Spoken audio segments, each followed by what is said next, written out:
What's going on, guys? It's Cody.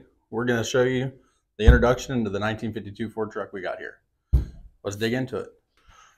The first thing you'll probably notice here is the lettering on the doors.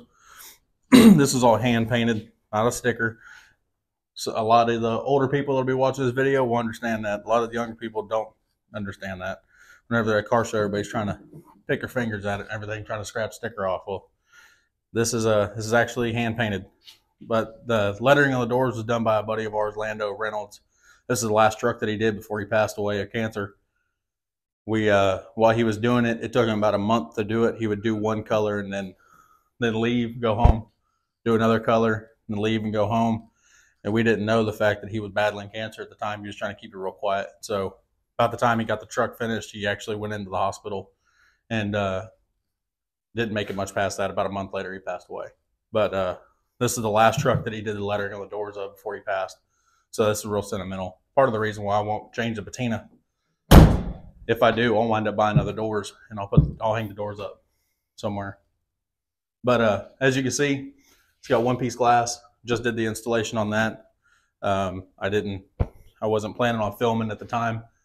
Just recently decided I'm gonna start filming, so y'all miss that. So y'all will catch from here forward. And if you stick around, we got other projects coming down the pipeline. And anyway, get back into this one.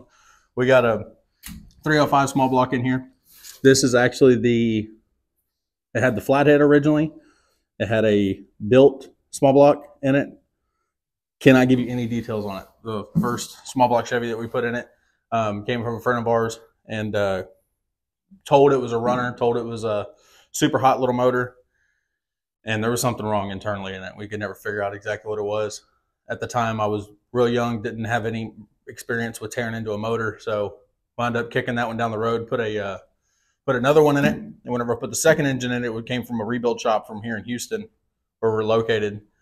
And whenever we put that motor in, it did great. Chrome valve covers, chrome intake, all that stuff.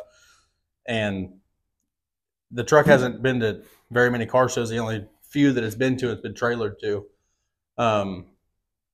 But those couple of car shows that I did go to whenever I was there, I just got sick of wiping down the motor. I get sick of cleaning chrome and all that stuff. And after the past several patina trucks that I've had, patina vehicles I've had, I've learned that I'm tired of cleaning engines. I'd rather just paint them, make them look halfway decent, just move them down the road. But wound up trading that motor to my dad, and I took his 305 because that engine was fully chromed out. He wanted to put it in his truck. 1947 Hudson pickup. Y'all will see later on. But this one wound up just doing it gray. I'll get y'all in here and show you. Wound up just doing a gray small block Chevy. Pretty basic. Try to clean up the spark plug wires as best as possible. Nothing crazy in here. I mean, it is as bare bones as it can get. Not trying to go for a show truck, just trying to go for a driver. But it's still got the straight axle up front.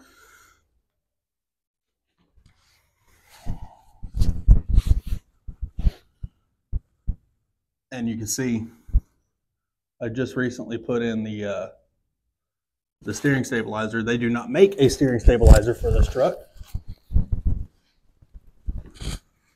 I actually had to buy one for a 88, 98 Chevrolet pickup. And this is the bracket for the 88 to 98 Chevrolet. That bracket over there is fully hand built. And it has plenty of clearance above to clear the steering rod. Bolts into the factory drop axle bolts. And then is fully braced up with spacing so that way we will not hit whenever we go over speed bumps. As you can see, we do not have a whole lot of clearance on the front of the truck, but that doesn't matter. We're here to drive low. That's all that matters. Moving on from there, as you can see, I'm still working on the truck. It's not done, but I've got cowhide with King Ranch leather. Pinstriping was done by Lando as well. I got a set of dolphin gauges in here. King Ranch is cowhide with King Ranch leather as well.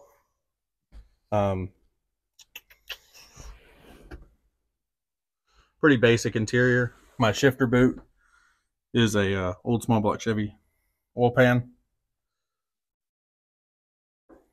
Coming around the truck here, we got Ford 9-inch out back.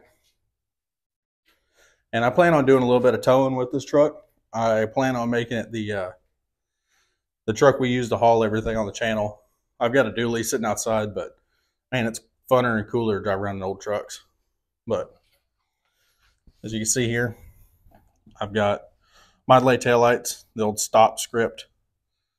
I've got some reverse lights built in, some turn signals put into the bumper. I wound up cutting this bumper and raising it up and sucking it in, so that way it looks cleaner on the back of the truck. As well as this little detail right here. Take that.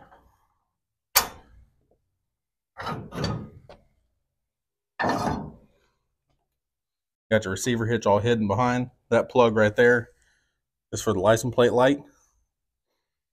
You got your helper bag deal right there. Trader valve. As you can see, since we have that receiver hitch in the back, coming around to the back of the truck here, the truck's riding so low you don't have room for air shocks or anything like that if you're going to do any towing. So my solution is basically to build the truck on the rear end how you would do a step notch truck if you're doing a bagged step notch truck. Now, this truck is still leaf sprung. I built this here,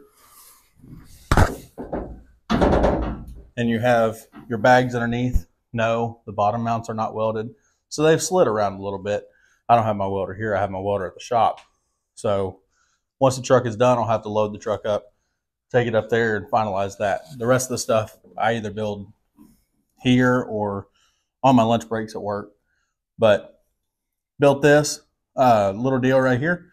Still, this is all heavy duty, and the fact that you can still throw wood, whatever, old car or a little pedal car or something back here, as well as not only that, you can go to the lumber yard, go load up a bunch of stuff. Do whatever you're going to do with it. Use it as a truck. This truck's been sitting around for too long. I decided whenever I'm putting it on the road, I'm putting it on the road. It's actually going to be driven and used as a pickup. So I don't want to hit I have a C-notch in here, but it's not much. It's just a basic little C-notch. I didn't really want to go crazy and build a full step notch for it because it doesn't need it. It's not to that point. But in my little cover here that just hinges up, you see it's got a Wet Sounds sound bar built into it right there. Get a little stereo going whenever you're at a car show or whatever you're doing, hanging out in the backyard, drink a couple of cold beers, whatever you're doing. To each his own. The exhaust we got on here, I decided to cut and come out the side of the bed here because you can see how much we have going on over top the axle that we do not have the space to go over top the axle. So put some old Smitty glass packs on it, and yeah, she sounds good. She runs. Still got her bottle feeding off the old gas tank there. She ain't completely on her own. Still want to put that sending unit and everything in the tank. Tank is brand new. It's only a couple years old, but it's been just sitting. It hasn't really been used. I filled it up a couple times, but it's been drained since it's been sitting in here. So, brand new tank back behind the seat. Still running behind the seat. I've done it in the past couple of trucks of mine that were factory behind the seat trucks, and I don't smell gas. As long as you put all brand new bushings and everything on there, there's nothing to stress about. Really not worth doing all the extra to have it behind the frame. And like we just talked about, having the receiver hitch on here, now I don't have that as an option for back behind the frame. So get under here. Here's what we got going on back here. There's my trailer tie-in, but all of this I built for the receiver hitch. And actually, if you look right here, these little tubes, that has a nut welded on the other side, and that's where the bolt is for the bumper. So actually the bumper does not have bumper brackets under here. It bolts directly to the receiver hitch, which is bolted into the frame. Here we go. Got her sitting back down on the ground. Now, as you can see, we're sitting a good couple inches off the ground. Now on this truck, the way the frame is, your lowest point is your running boards. Nothing hangs down lower than that underneath the truck, so you don't have to worry about speed bumps or any of that stuff. You hear everybody, oh, how you go over speed bumps on a lowered truck? You just do it. If you run it, if you break it off, you just weld it back on. Don't worry about it. But this truck, is the way that I have it set up right now, it's sitting on big and littles because the way it was set up before, I had the same size tire all the way around. I'll put a picture of it right here. But the way that it was sitting before, if you look, this body line right here, the wheel well arch is right at the height of the body line. And you follow that same body line back, and the arch is different. So the wheel well arches are different. So if you have the same size tire, same size drop all the way around the truck, whenever it's all said and done sitting on the ground, you give the optical illusion the truck was actually sitting nose high, which it wasn't. With the measuring the running boards, it was actually 3/4 of an inch taller in the rear, but that didn't cut it. You needed more than 3/4 of an inch to really give the illusion that the truck's sitting with a rake because of that body line. But now we have her sitting right. The exhaust, nothing hangs lower than the truck. The lowest point, like I said, is the running boards. If I rip these up, I'll just bend them back straight. It's in the truck. You don't worry about it. Just have fun with it. Drive it. We got the hood sitting over there. In addition to doing the one-piece glass, I also put in bear claw latches because these trucks are notorious for the door latches having issues. I used to drive the truck around where we had it and doors would pop open. Luckily, I never put it on the actual road. It was just a little closed course area where we lived. But now, shut super smooth. And these trucks are known for the door handles sitting down like that. And you push them to go the rest of the way. But now, with these bear claw latches, everything's good to go. Nothing really it hangs a little bit because I messed up, but I'm fine with that. Just bring her up there. She's fine. Got the pinstriping across the back of the truck. Got my big job box toolbox in here. She's still full of parts and everything because we're still working on her. But I did that. Started running toolboxes in my old trucks because you don't have any room in the cab. These aren't crew cab trucks. You don't have a whole bunch of extra space behind the cab. I'm still running a gas tank. I don't have room to put a gas tank back there. You know, I need room for all of my luggage and stuff whenever I go to car shows out on the road or any of that kind of stuff. So I wound up putting a toolbox in the back. Try to halfway fake the patina to match the truck, which is not great, but I'm fine with it. Same with all that angle iron we had it laying around. I was fine with the way it looked, and the welds will rust over time, but that's all TIG welded and everything on there. It is what it is. It looks fine to me. It'll get down the road. It'll do its job.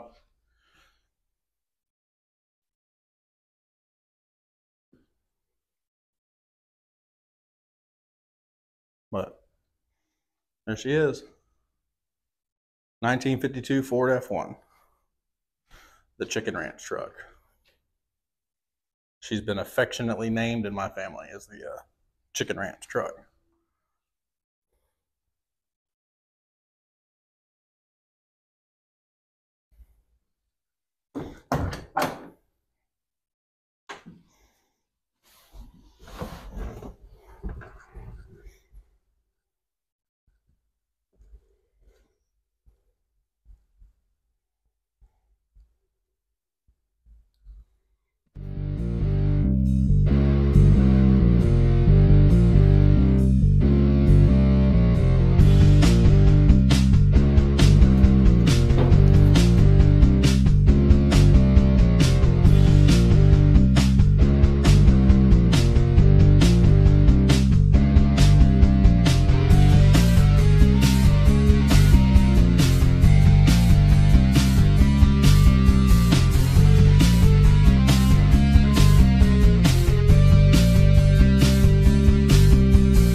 So that's it for the rundown of the old 52 Ford truck we got here, the old Chicken Ranch truck.